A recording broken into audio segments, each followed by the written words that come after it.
I'm Bill Otten of Otten Claims Management. I'm Chantal Roberts of CMR Consulting, and welcome to the Art of Adjusting podcast. Today, we're going to talk about life as an insurance adjuster from the perspective of property, auto, liability, or workers' compensation adjusters. Our goal is to bring interesting topics in the world of claims adjusting to people who are working as an adjuster now and to people who are considering a career as a claims adjuster. What kind of nerd is going to listen to this on Thanksgiving Day? Insurance nerds. Insurance nerds, yeah. Right. Well, happy Thanksgiving, Bill. Happy Thanksgiving, Chantal. How are you? I'm doing great. Do you have your turkey cooking? Yes, I can smell it already. Yeah. And we've got a bunch of people coming over today, so it's going to be very, very busy. Why am I in the office on Thanksgiving, you ask? Well, yes. Well, let me tell you, or do tell us why you are in the office on Thanksgiving. I left the stuffing here. Oh, I thought it might be to get away from your mother-in-law or something like that. I don't know. Oh, no. I never do that. No. Oh, God, no. No. This is being recorded, so I would never say anything. Exactly. Yeah. I had to make the what's it called? Oh, I'm drawing. See, it's the turkey brain Thanksgiving. already. It's cranberry sauce, it's stuffing, it's mashed potatoes, and that's what I'm trying to say. I had to make the commute all the way to my office upstairs, and I was like, oh man, yeah, darn it, I have to go. So anyway, I thought this would be a great time to talk about gratitude since it is Thanksgiving, and just welcome everybody to our Thanksgiving episode. But gratitude, and why are we talking about this subject? And it has actually really kind of changed my life. Gratitude has. I practice gratitude a lot with an app on my phone, the Calm app that I use. But also, I try to now consciously think about positive things rather than the negative things. And as adjusters, we have a lot of negativity in our life. Everybody's yelling at us.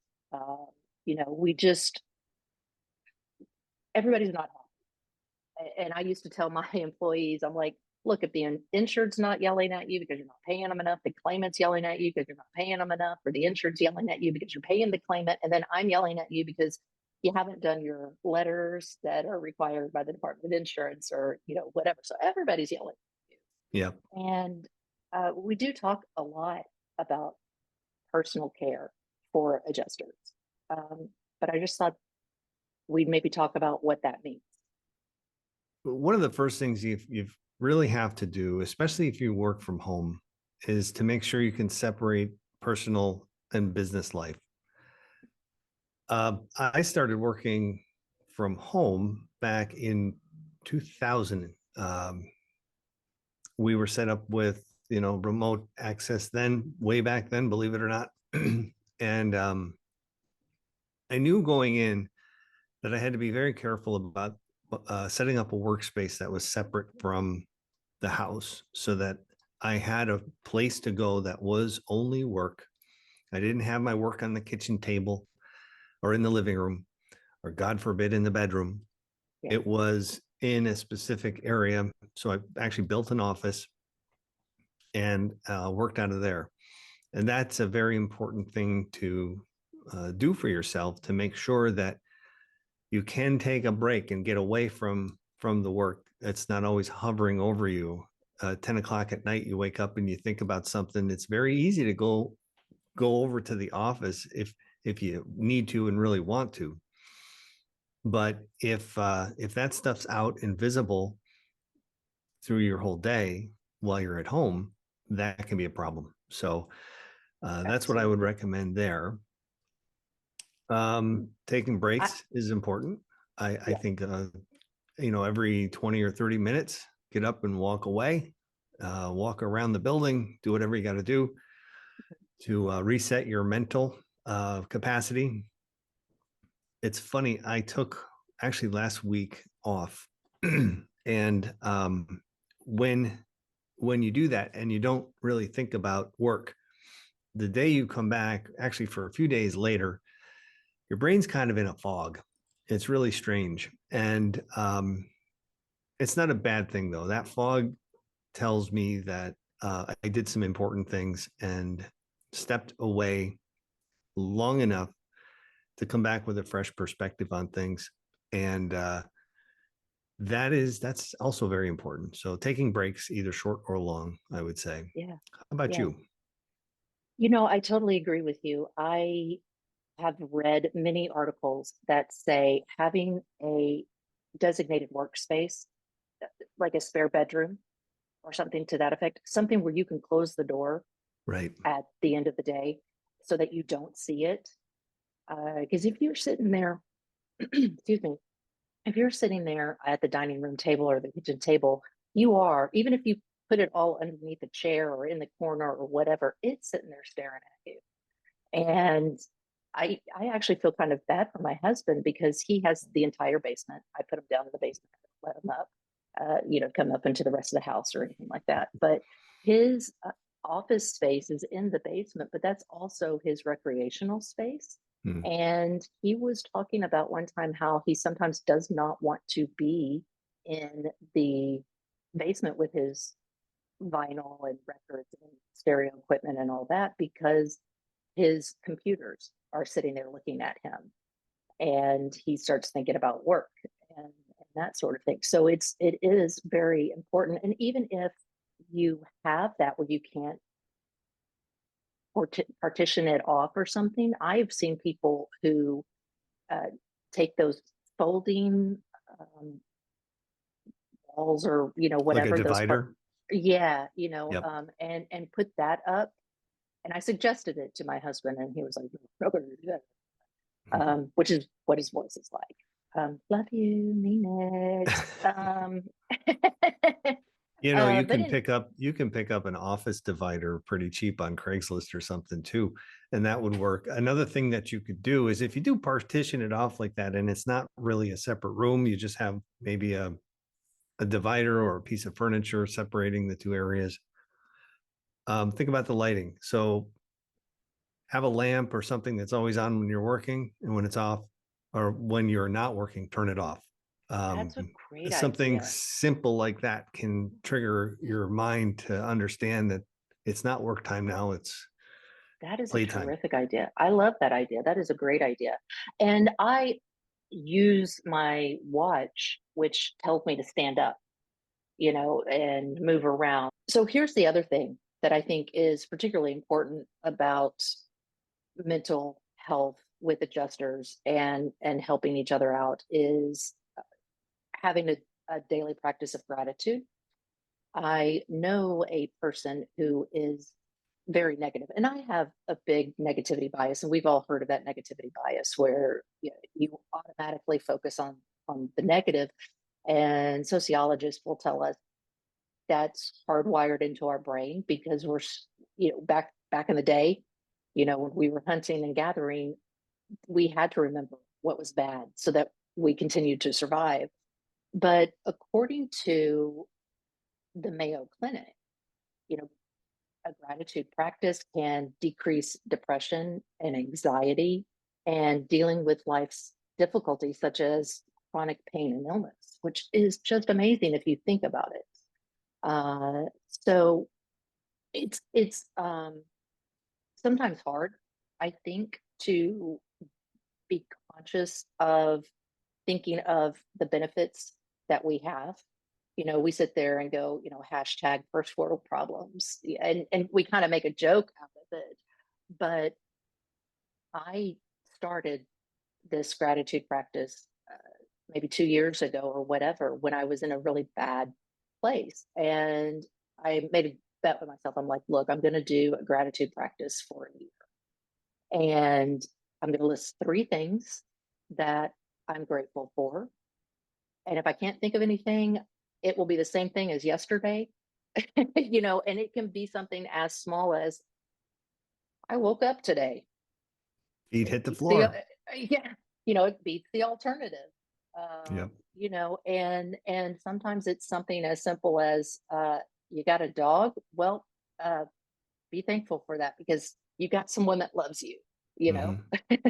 You got a job that you hate. Well, I mean, be grateful for that because have you seen the grocery bills lately? I mean, Yeah. it's outrageous. Are you single? Well, okay, be thankful that you're not settling and that you value yourself. Um, and again, when I was thinking about this and learning about this gratitude practice, the Mayo Clinic was saying that this behavior literally changes our biology, and positive gestures benefit by giving us that oxycodone, whatever it is, that love hormone. Right. That Oxy, I think oxycodone is a drug. oh, okay, well, Maybe whatever. dopamine. No, I know it has oxy something, Okay. but Probably anyway, content. yeah, I don't know. I mean, I'm totally making this up as we go along, and I'm grateful for that. Uh, um, have you ever done like a gratitude practice or anything like that? Not formally, no. I can't say Yeah. I have. That's a little too touchy feely for Bill. Yeah. Oh, really? It's too touchy feely for you. I find that Yeah. hard to believe. Yeah. I'm not a touchy feely kind of guy. I'm more Oh, of yeah. a get my hands dirty and do Mm, stuff kind of a yeah. guy. You know what, though? That is a good thing to do too when you're anxious about something because I was talking to my virtual assistant because we were talking about my book that's going to be released in May.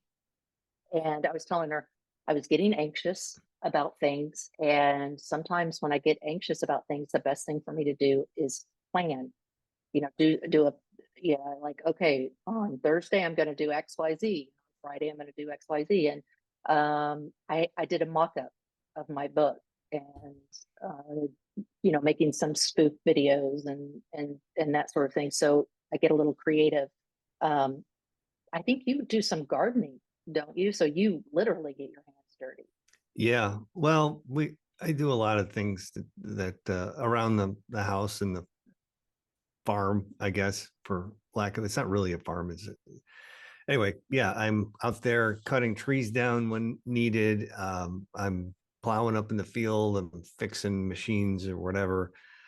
And yeah, I don't think I do it in order to distract me, but I do it mostly because it needs to get. I'm a busy guy, so like there's a You really are long list of. So you are a I busy don't guy. have time to be sad or depressed or anything like that. Yeah, But but there is some there have been therapy. times in my life though where I went through some difficult things, and where I didn't live in a place like I live now. Um, and I took up cycling and bike racing, and that became the big getaway. Um, and I think yes, by default, people will find distractions to take them away from the things that are creating stress in their life.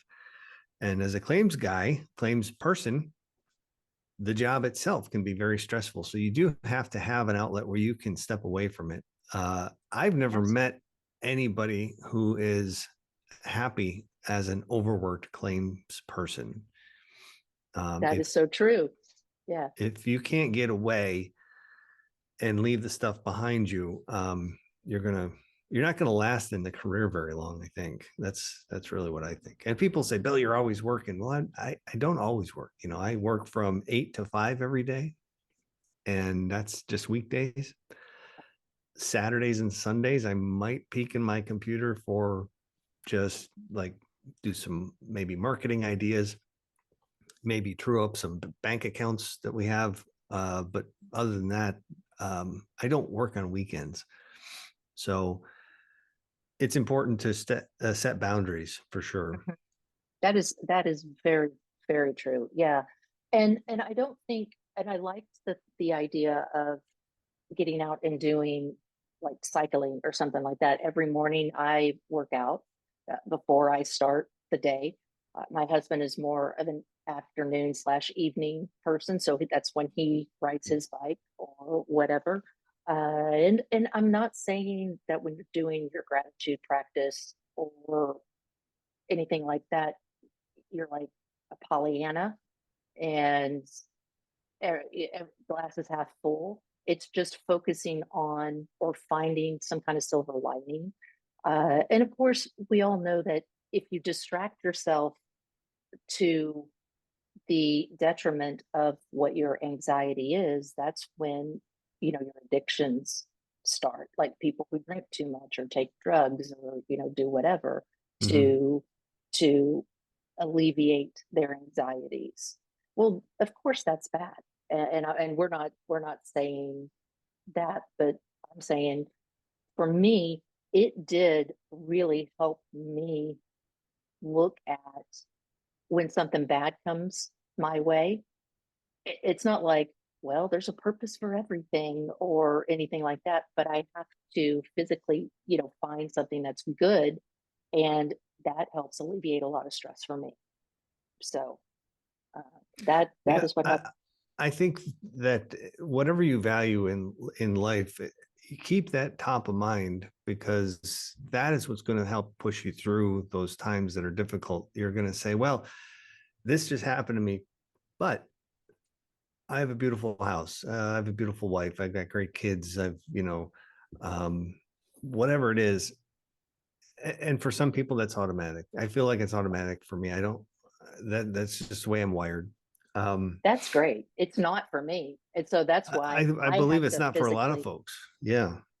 Yeah, and Um, I don't necessarily know if it's for a lot of adjusters because we have such a soul sucking job. And I say that with love because I love being a claims adjuster and I love helping people. But there is a lot of negativity when you see people at their worst, right, um, you do have to take care of yourself. And you right, can't, what is it that the airplanes say? You got to put your gas mask on first before you can help others. And that's right. kind of what we're talking about. It's Yeah, and I think empathy is a huge part of this job, and you have to really be empathetic with the policyholders or claimants that have suffered some sort of damage. However, one other thing to think about is uh, it didn't happen to you. So that's one good thing to be thankful about. Your house didn't just absolutely. burn down. So, and you are now in a position to help this person who suffered this loss of some sort. So, yeah, that's another reason to be thankful. Absolutely. Yeah. And you are absolutely correct. Empathy is so incredibly important. And for me, again, it is focusing on those positives. Again, not being a Pollyanna, not everything's going to be okay. Sometimes things are not going to be okay. Right. Sometimes things are not going to be okay. And I don't But mean to suggest that adjusters, we just sit here laughing at people yeah, for their yeah, adversity and say, ha ha, it's not me. That's not what I'm saying yeah. at No, all. that is not what we're saying. That's why I prefaced that statement with the comment about empathy. Mm, yeah. Well, listen, we probably should get back to our turkeys and Yeah. pie. More importantly, pie. Very much pie. So I'm gonna say happy Thanksgiving to you. Happy Ask everybody Thanksgiving. to like and follow and comment because that helps the algorithm pick us up and distribute us to other people who want to listen to us ramble about how wonderful it is to be in Yes. and that's it. All right. Well, Oh, have a great dinner and we'll you talk too. soon. Okay, bye. Bye. Thanks for joining us on the Art of Adjusting podcast, where we talk about life as an insurance adjuster. If you enjoyed this podcast or this episode, please give us 5 stars and a review. It does help the algorithm pick us up. Hit that subscribe button real quick and tell all of your adjuster friends to check this out as well. For independent adjusting services, go to www.autin.claims. And for anyone interested in working as an independent liability adjuster, go to the Contact Us tab to join our roster. in the meantime, you can contact me at theartofadjusting.com for consulting and training purposes.